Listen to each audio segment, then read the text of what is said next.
A heavy oak door slammed shut behind her. The iron lock clicked into place.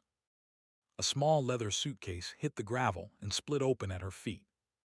Two guards in dark coats turned their backs and walked away without a word. Wind pulled at her thin gray coat. She did not move.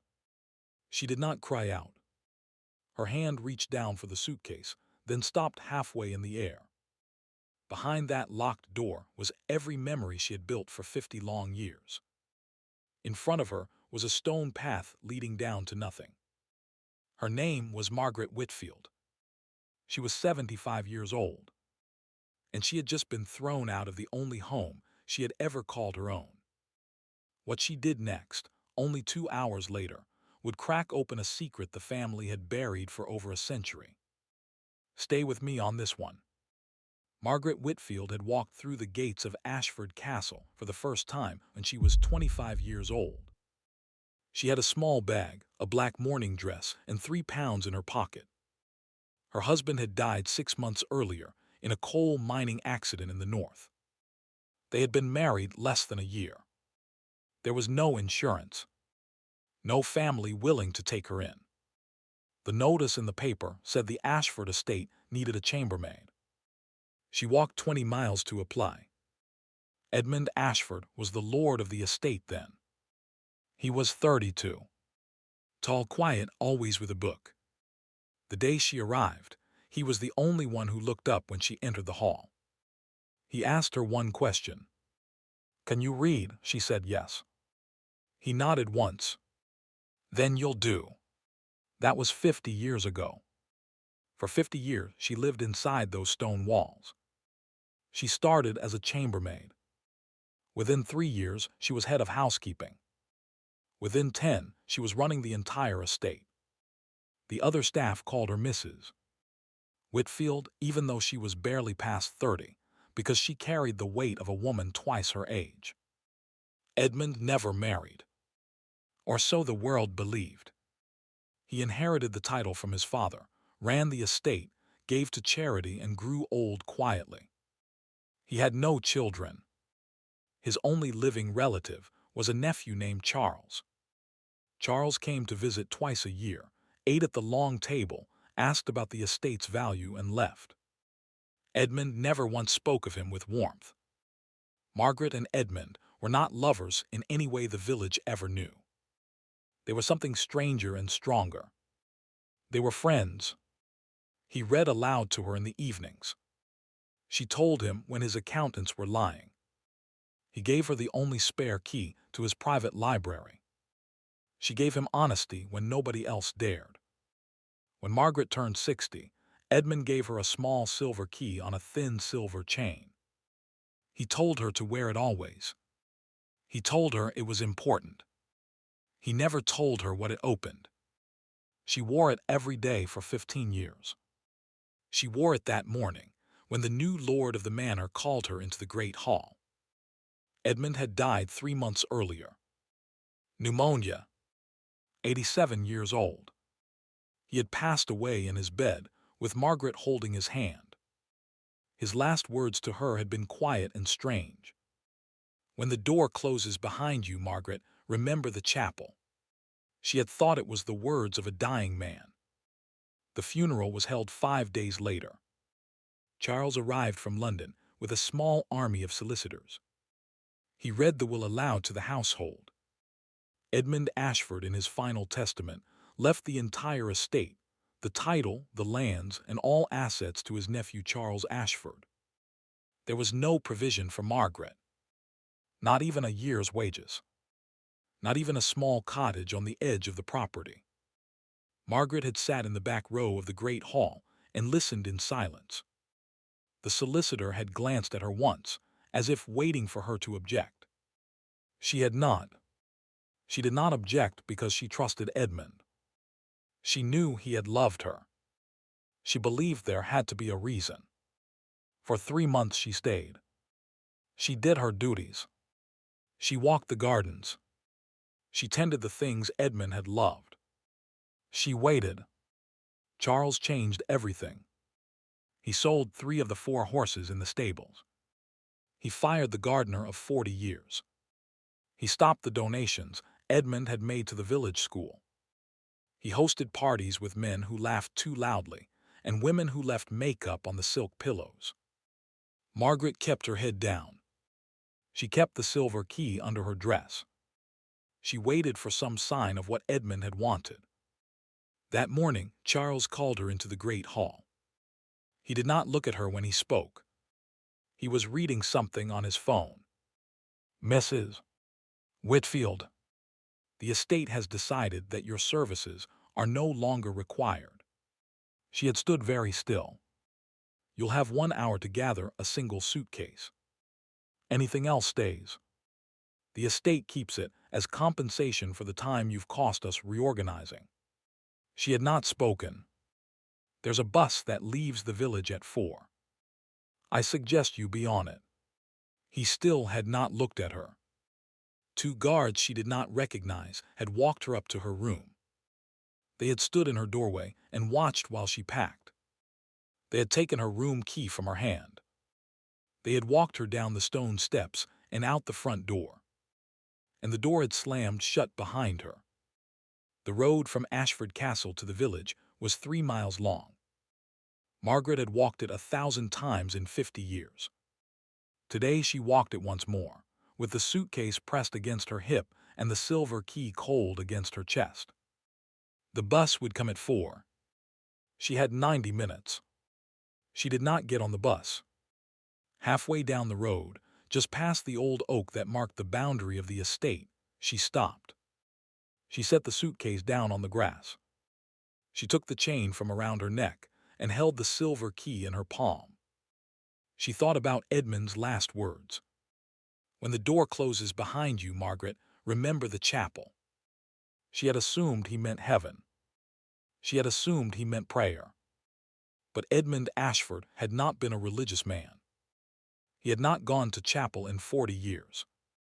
He had hated organized religion. He had told her once that if there was a God, he had a very long memory and a very short patience for liars. So why had he said chapel? Margaret turned around. She did not walk back up the main road. She walked into the trees that ran along the eastern wall of the estate. The wall was high and old, and built of the same stone as the castle itself. There was a small iron gate near the back, half hidden by ivy. The gardener had used it once. Edmund had told her once where the spare key was. The gate had not been opened in 20 years. The hinges screamed when she pushed it. But it opened. She stepped onto the estate grounds from the backside. From the woods she could see the old chapel. A small stone building set apart from the main house, with a slate roof and a single bell that no longer rang. It had been empty for as long as anyone could remember. Edmund had used it as a quiet place. Sometimes he sat in there alone for hours. Margaret crossed the lawn slowly. The sun was setting. The chapel door was unlocked, the way it had always been. She stepped inside. The chapel was small. A few rows of wooden pews. An empty altar. Stone walls. A floor of old flagstones. Nothing else. She walked the length of it. She looked at the walls. She looked at the floor. Behind the altar, set into the back wall, was a heavy stone slab carved with the Ashford family crest. Margaret had walked past it 1,000 times and never once thought about what was behind it. She put her hand on the slab. The stone was cold. She pushed. It did not move. She walked around the altar. She got down on her hands and knees. She ran her fingers along the bottom of the slab where it met the floor. There was a small gap. Inside the gap, a metal lever. She pressed it. The slab swung inward on a hidden hinge. The sound it made was deep and slow. Behind it was a passage. Stone steps leading down into darkness. Margaret took an old oil lamp from a hook on the chapel wall. She struck a match. The wick caught. She held the lamp out and stepped onto the first stair. She went down. The passage was longer than she expected. 20 steps. 30. The air grew colder and drier. The walls were stone. The ceiling was low. At the bottom of the steps was a small room, no larger than a pantry, and at the far wall of that room was a door. The door was iron, black with age. It had a single lock in the center. The lock was small and silver and very old. Margaret took the chain from around her neck. She held the silver key up to the lock. It fit. Her hand shook. She turned the key. The lock clicked open. She pushed the door. It opened slowly, with the weight of 100 years behind it. Inside was the vault. It was larger than the room outside. Stone walls. A high vaulted ceiling. Old wooden shelves along the walls, stacked with leather-bound books and metal boxes and rolled documents tied with red string. In the center of the room was a long oak desk, and on the desk was a brass lamp, and beside the lamp was a leather portfolio with the Ashford crest pressed into the cover. The room had not been entered in many years. The dust on the floor was thick and undisturbed. There were no other footprints. Hers were the first. Margaret stood in the doorway and stared. She did not cry. She did not laugh. She did not understand yet what she was looking at. She stepped inside. She set her lamp on the desk. She set her suitcase on the floor. She sat down in the leather chair behind the desk. The chair was big and old and creaked as she sat. She put her hands flat on the wood. She breathed. For the first time in 3 months, she felt safe. The walls were thick. Nobody knew this room existed. Even Charles, with his army of solicitors, did not know. She could spend the night here. She could sleep on the floor. In the morning, she would walk back out, find her way to the village, and figure out the rest of her life. She had nothing left in the world. But for tonight, she had stone walls and an old lamp and a place where nobody could find her. She closed her eyes. She told herself it was over. The shock, the cruelty, the shame of being marched out of the only home she had ever known. It was over. She was tired. She would rest. She thought of Edmund. She thought of the years. She thought of how he used to laugh. That quiet, dry laugh, like he was only sharing the joke with himself. She thought of the way he poured tea, always too strong, never apologizing. She thought of the day he gave her the silver key, the way his hand had trembled a little when he placed it in her palm. He had said it was important. He had said it was for the bad days. She had not understood then. She thought she understood a little now. For a long, quiet moment, the storm seemed to have passed. Margaret was wrong. A sound came down through the stone above her head. A sound that did not belong. Footsteps. She froze. There were several of them. They were inside the chapel. A voice came down through the stone. It was muffled, but she heard the words clearly enough. She came back. The cameras at the back gate caught her 2 hours ago. She walked through the woods. She didn't come out the other side. Another voice. Lower. Sharper. She knows. She doesn't know. She knows. She walked straight to the chapel. He told her something. Find her. A pause. Then the second voice again, calm and cold. And when you find her, no police. No witnesses. Not after this. Margaret's blood went cold. She had thought she was safe. She had thought the worst of the day was being marched out a front door. She had been wrong. The worst was that the people who had marched her out were not finished. They had let her leave with her life because they thought she would not come back. Now she had come back. Now the rules had changed. She stood up from the chair. She did not run. She thought. If they had cameras at the back gate, they had been watching for her. If they had been watching for her, they had been afraid of something. Of what she might find. Of what Edmund might have left her. Of this room. Margaret turned slowly. She looked at the desk. She looked at the leather portfolio with the Ashford crest pressed into the cover. She had not opened it. She reached for it. She pulled it across the desk toward her. The leather was soft and old, and the ties were already loosened, as if someone had opened it many times and tied it back loosely each time. She pulled the ties. Inside was a stack of papers. On top, a single envelope. Cream-colored. Sealed with red wax. The seal was the Ashford crest. Above it, in Edmund's careful handwriting, was a single word. Margaret. Her hand trembled. She broke the seal. She unfolded the letter.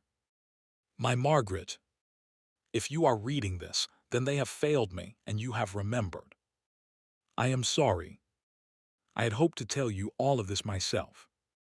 I had hoped to grow another year so that I could put it in your hand and watch your face. But I did not.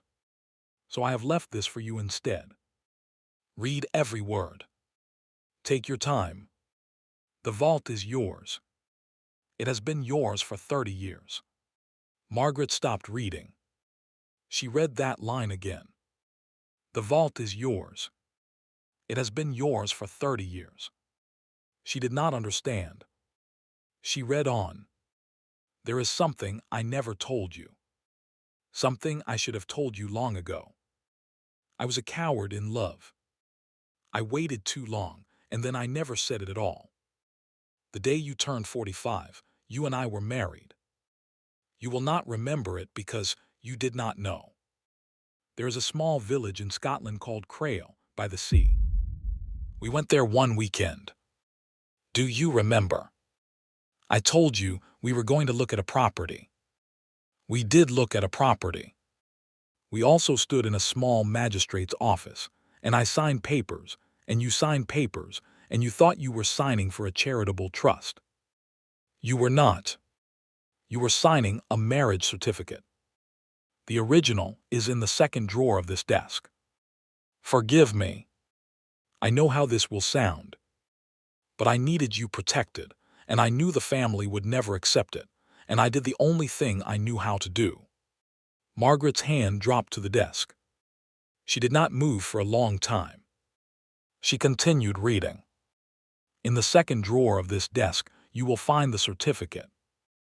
You will also find my real will. The will Charles read at my funeral was a forgery. He paid 2 of my old solicitors to draft it. I have known about it for nearly 2 years. I let him believe he was getting away with it. I needed time to put my real affairs in order. The real will leaves everything to you. The estate, the accounts, the London property, the lands in Scotland. All of it. You are Lady Ashford in the eyes of the law and have been for 30 years. Margaret stood up. She pulled open the second drawer of the desk. Inside was a flat leather case. She lifted it out. She opened it. Inside the case, pressed under a thin sheet of glass, was a marriage certificate. Edmund Ashford and Margaret Whitfield. Crail, Scotland. Dated 30 years ago. Signed and sealed and witnessed by a magistrate whose name she did not recognize. Beneath the certificate was another document. Heavier. The real will. Witnessed by 3 signatures she did recognize. Edmund's solicitor in London. A retired judge who had been Edmund's friend. And a name written in clear, steady handwriting. Margaret Ashford. Her own name. In her own hand. On a document she did not remember signing. Edmund had her sign things constantly. Charity papers. Estate paperwork. Letters. He had once joked that her signature was the most overworked thing on the property. She had signed her own legal status into existence and never known it. If you're still with me, hit that subscribe button. This is where it gets serious. Above her, the footsteps were getting closer to the altar. She heard the low scrape of stone moving. They had found the passage. Margaret looked at the marriage certificate on the desk. She looked at the will. She did not run. She thought. She thought about Edmund. She thought about why he had built this room. She thought about why he had given her the silver key. He had not given it to her so that she could read a letter and die in a vault. He had given it to her because the vault had a way out. She just had to find it. Margaret held the lamp up. She moved along the walls of the vault. She looked for any sign of a second door. A passage. A panel. The shelves were full of family records. Ledgers going back centuries. Bound photo albums. A small wooden box she did not stop to open. Behind the rightmost shelf, near the floor, she saw something. A square of stone slightly different from the others. Slightly newer. Slightly cleaner. She knelt down. She pressed it. A panel slid sideways with a soft scrape. Behind it was a small alcove. Inside the alcove was an old black telephone. The kind with a rotary dial. There was a single number written in pencil on a small card taped above it. Margaret stared at it. Edmund had given her one phone number to memorize over the years. The number of his solicitor in London. Mr. Holloway.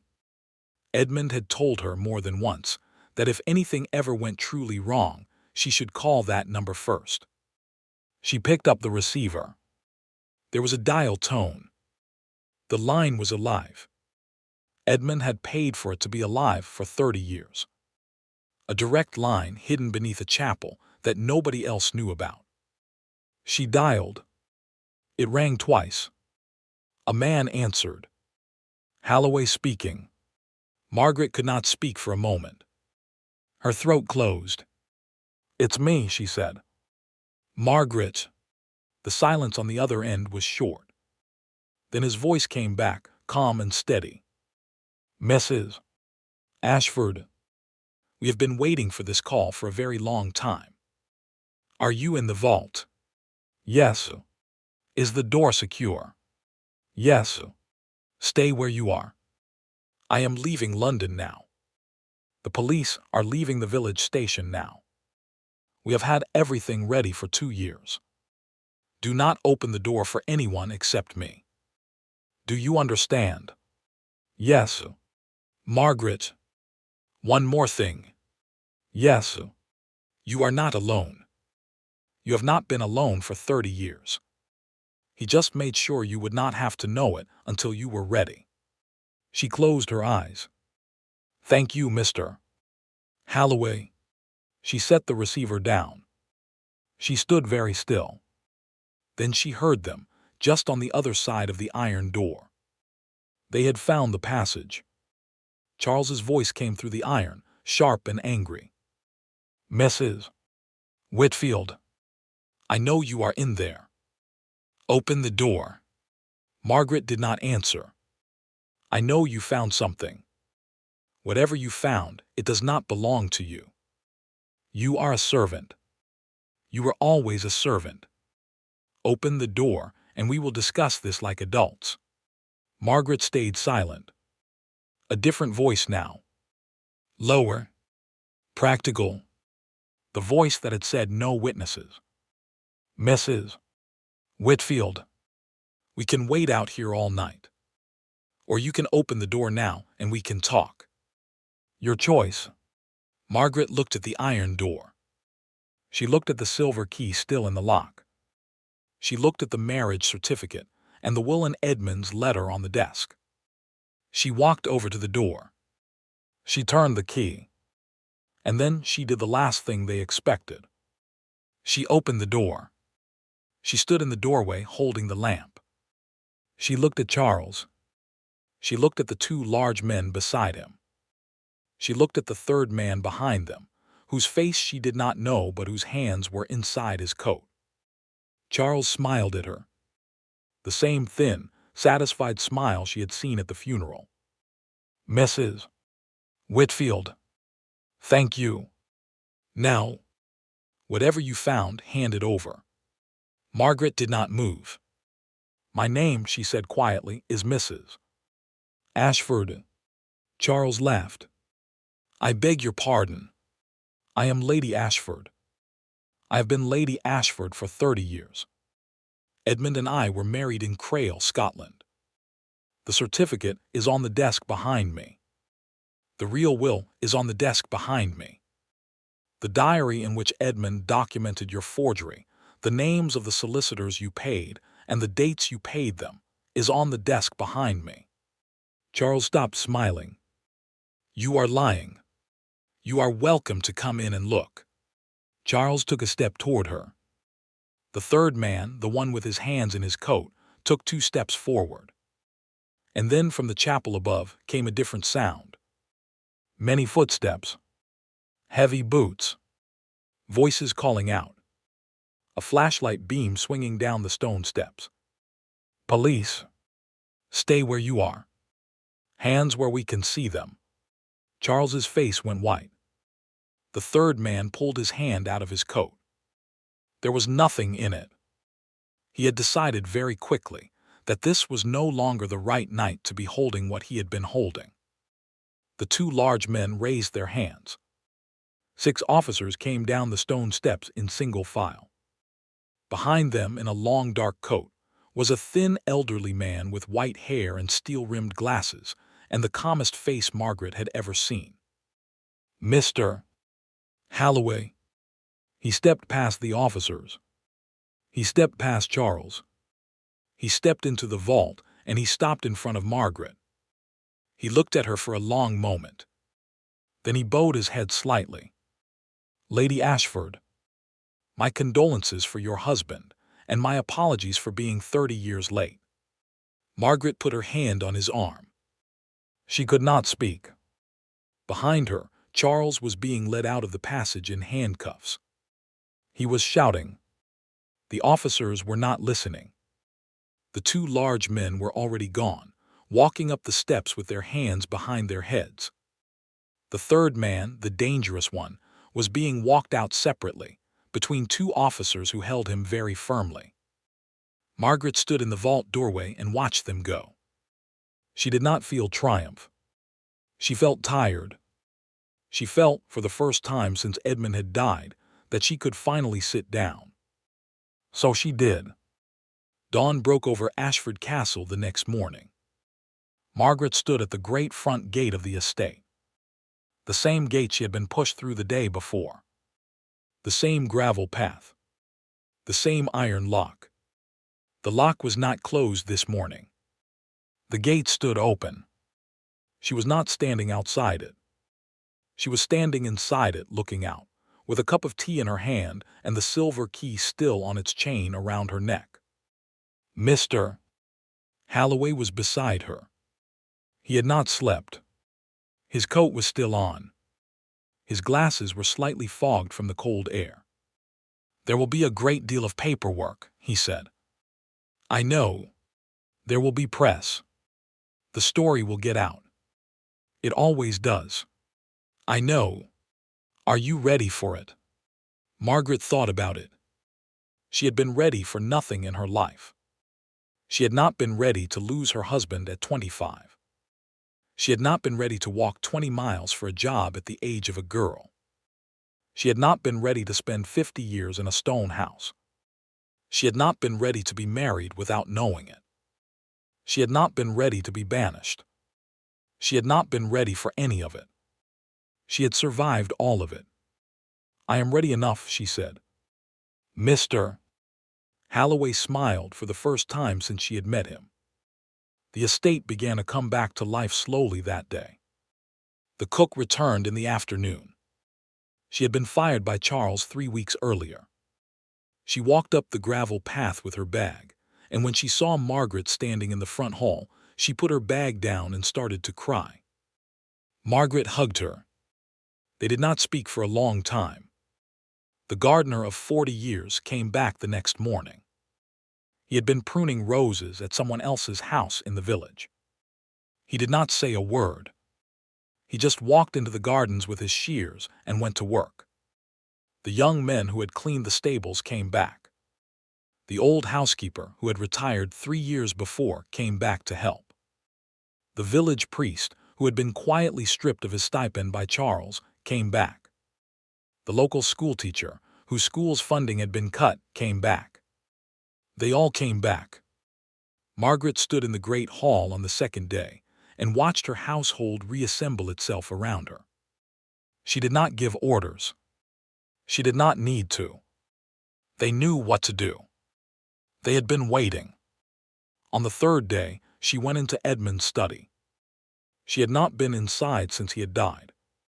Charles had locked the door. Mr.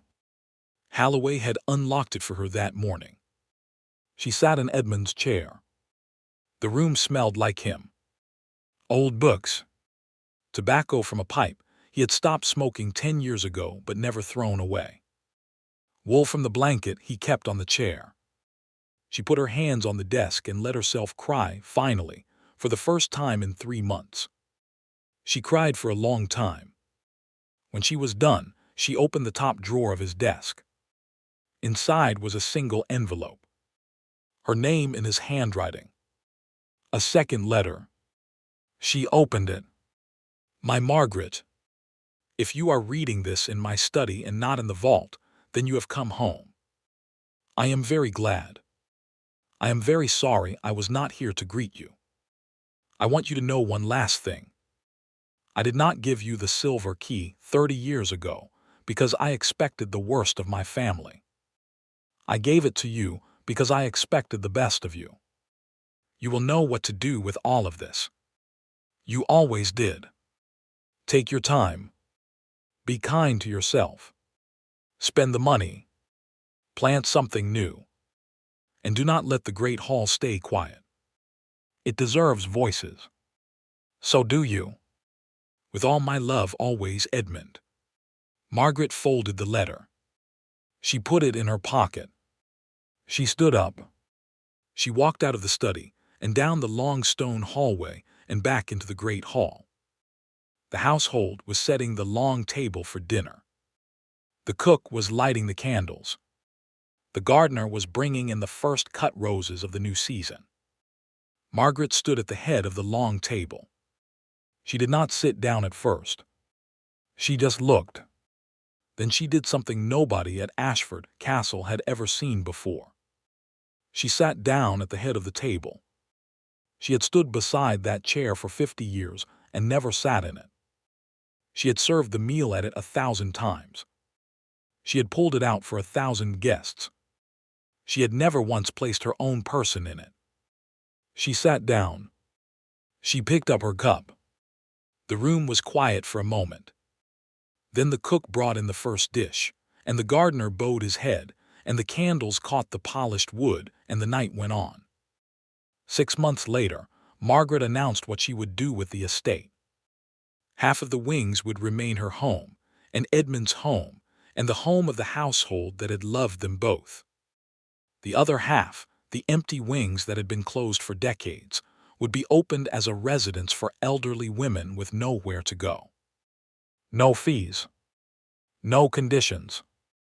Only a roof, a meal, and the dignity of a stone wall around them. She called it Edmund's house. The first woman to arrive was 78. She walked up the gravel path with a small leather suitcase and £3 in her pocket. Margaret met her at the gate. The gate was open. "Welcome home," she said,